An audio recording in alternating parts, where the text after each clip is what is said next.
Joko Slamet, pemuda petani kita yang berani pulang ke desa, berkecimpung dengan lumpur, dan beliau tidak takut untuk maju terus menuju Indonesia unggul. Merdeka! Nyalakan kawan, suluh perjuangan.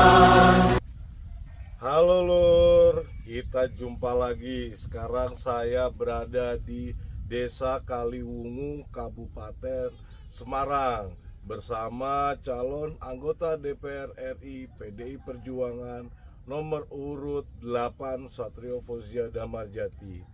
Saat ini saya bersama Mas Joko. Beliau ini merupakan petani Lur.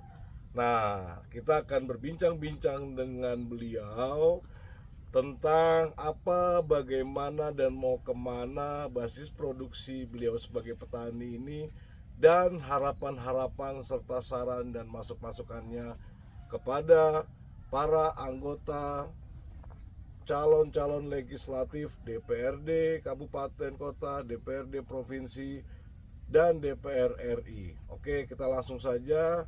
Monggo Mas Joko memperkenalkan diri, nama lengkapnya, usia, dan alamatnya. Ya, terima kasih.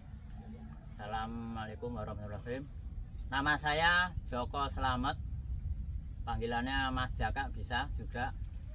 Tempat saya dusun Bejen, Desa Kaliwungu, Kecamatan Kaliwungu, Kabupaten Semarang.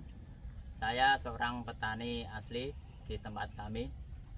Kami sebagai petani juga bisa untuk mengeluh kondisi alam seperti sekarang ini, karena alam sekarang ini tidak bisa menentu karena cuaca yang begitu pun juga ekstrim. Juga petani sini juga mengeluhnya juga adanya aliran irigasi yang belum memadai, karena saat ini cuaca saat ini kondisi alam sekarang ini tidak bisa menentu dengan keadaan. Kami juga dari petani, saya mohon kepada untuk yang ada di sana untuk membangun suatu sumber mungkin dari sumber dalam, bisa untuk petani yang lain, bukan kami saja Pak seperti itu, karena di sini kekurangan air yang begitu kurang banyak ya Pak, karena di sini juga tak ada hujan.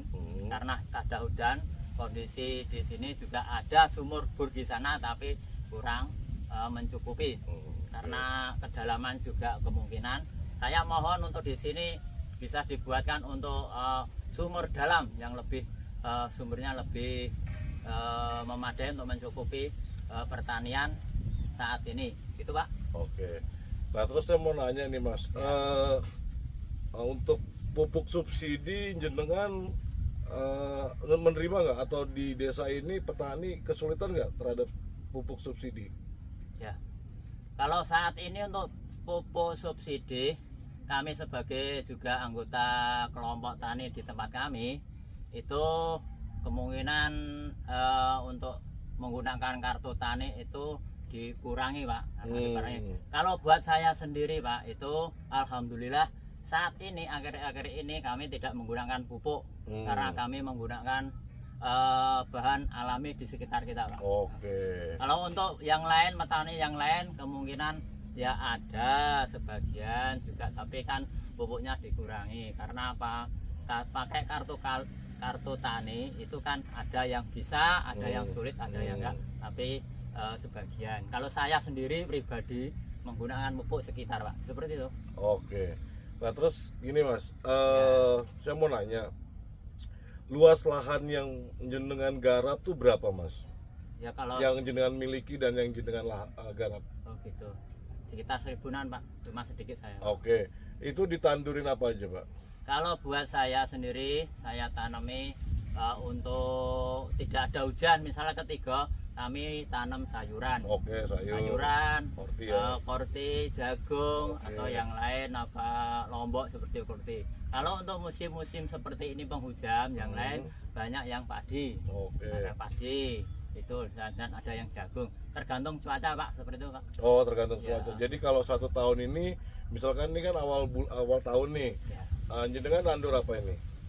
Kalau awal ini saya nandur berambang ini sama kacang tanah. Berambang sama kacang tanah. Dengan lombok yang ada di sekitar Galengan atau Palawija yang lain begitu. Oh gitu, berarti musim tanam pertama ini berarti berambang, kacang tanah, lombok. Ya. Nah musim tanam kedua apa tuh Mas? Insya Allah padi Pak. Padi. Ya, karena tergantung cuaca kan masih sudah air sudah mencukupi. Oke, kalau musim tanam Terakhir nanti kalau buat di sini mungkin tanam terakhir itu tanahnya kosong Pak. Ini yang lain-lain sana-sana sudah nggak ada tanaman. Tapi di sini insya Allah saya sudah punya sumur sendiri, karena sudah seperti yang lain maksudnya tanah itu jangan sampai nganggur seperti itu. Berarti tanam apa tuh pas musim tanam ketiga? Kemudian ketiga saya tanami sayuran Pak. Oh sayuran, berarti kan dalam 1 tahun dengan luas lahan 1000 meter jenengan itu nanamnya itu sudah tercatat semua ya, nanam ini. Nah terus bantuan apa yang sudah jenengan terima nih dari pemerintah kabupaten kota, dari kayak misalkan dari bantuan dari Kabupaten Semarang, bantuan dari provinsi Jawa Tengah, bahkan dari bantuan dari pusat yang sudah jenengan dan kelompok petani dapatkan ya Pak?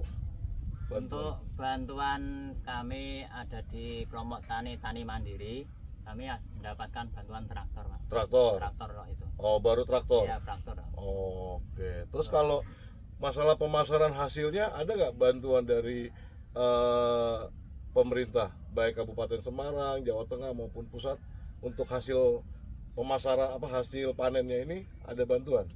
Oh tidak, ini kalau untuk pemasaran ini saya pribadi saya masuk bakul-bakul yang ada di pasar-pasaran itu. Kalau untuk pertanian di sini sendiri itu masih menggantungkan mungkin tanam untuk dimakan sendiri. Kalau itu kalau untuk dijual di sana-sana belum tahu pasti, karena kita di lahan di sini itu tidak leluas lahan-lahan yang ada di sana. Karena ini di lahan ini lahan cukup untuk dimakan seperti itu.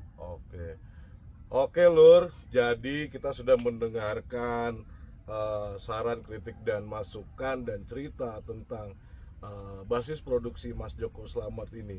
Nah, kita juga ini merupakan bagian dari sinkronisasi program Satu Data Petani yang diusung oleh calon presiden Ganjar Pranowo dan calon wakil presiden Mahfud MD.